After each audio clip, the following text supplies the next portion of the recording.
झेल के किनारे पुराना कत्ब फरूश,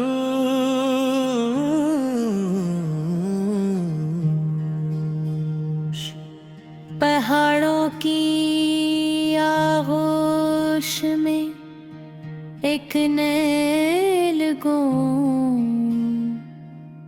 झील थी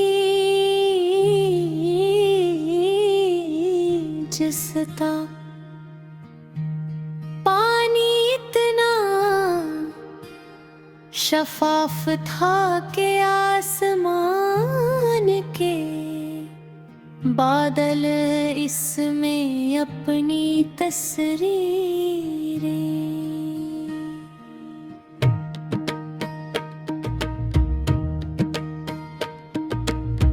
बनाते रहते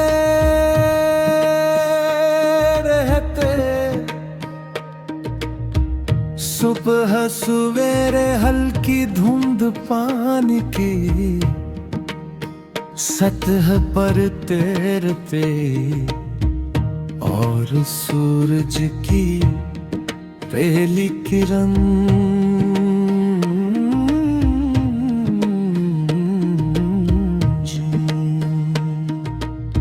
झील को सुनहरी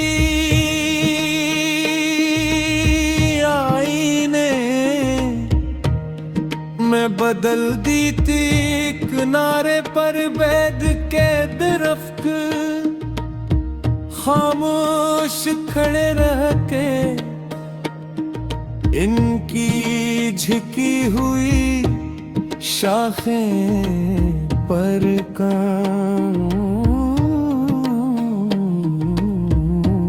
छूती तू लहरों में नरम दायरे बन जा।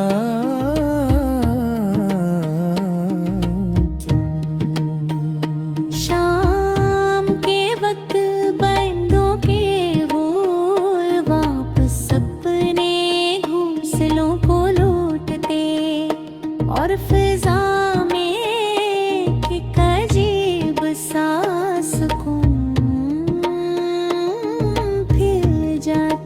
झील के करीब लकड़ी की एक छोटी सी दुकान थी।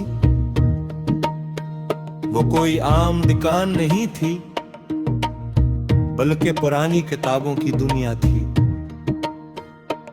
इस दुकान का मालिक एक बूढ़ा शख्स था जिसे सब बाबा आरिफ कहते थे। इसकी आंखों पर मोटा चश्मा रहता, हाथ में हमेशा एक किताब होती और चेहरे पर खामोश मुस्कुराहट।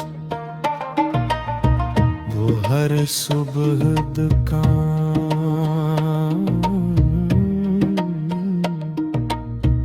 खोलने से पहले किताबों से गर्द साफ करता, इन्हीं तरतीब से रखता और खिड़की के पास एक ताजा फूल रखता।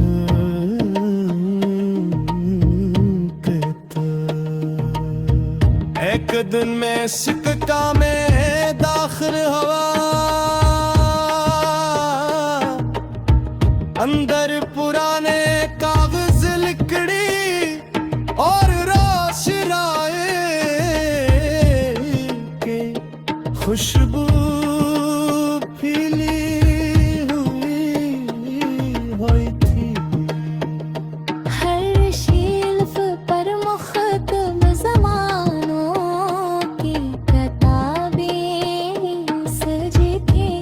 मैंने बाबा आरिफ को सलाम किया, उन्होंने मोहब्बत से जवाब दिया और एक कर्सी की तरफ इशारा किया। मैं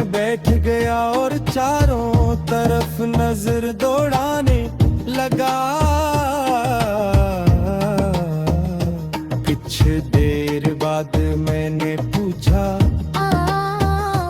तोपा इतनी पुरानी किताबें कौन खरीदता?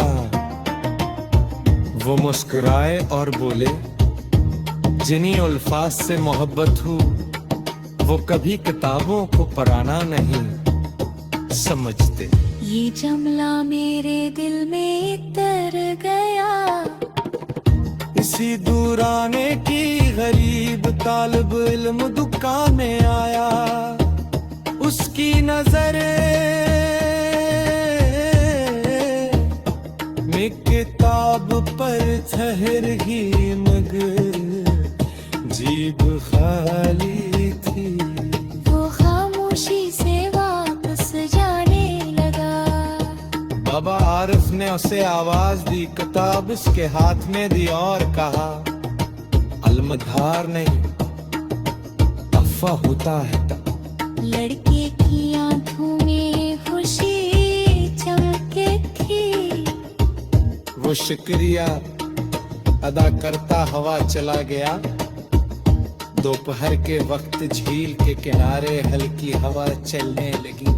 बाबा आरिफ दुकान से बाहर आए और परिंदों के लिए दाना बिखेर दिया। मैंने पूछा, आप रोज ये क्यों करते हैं? वो बोले, जो अपने हिस्से की मेहरबानी बांटता है उसकी तन्हाई आ जाती है। फिर वो खामोशी से झील को देखने लगे। शाम ढलने लगी।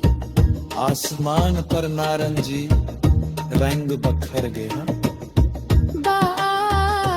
बाबा आरिफ ने कुत्ता के दरवाजे पर के पराना चिराग रोशन किया। मैंने पूछा, ये चिराग क्यों? वो आहिस्ता से बोले, शायद कोई मुसाफिर किताब ढूंढते ढूंढते अंधेरे में यहाँ आ जाए। रात आसता हंसता झील पर तर आई। चांदनी पानी पर झिलमिलाने लगी और चिराग के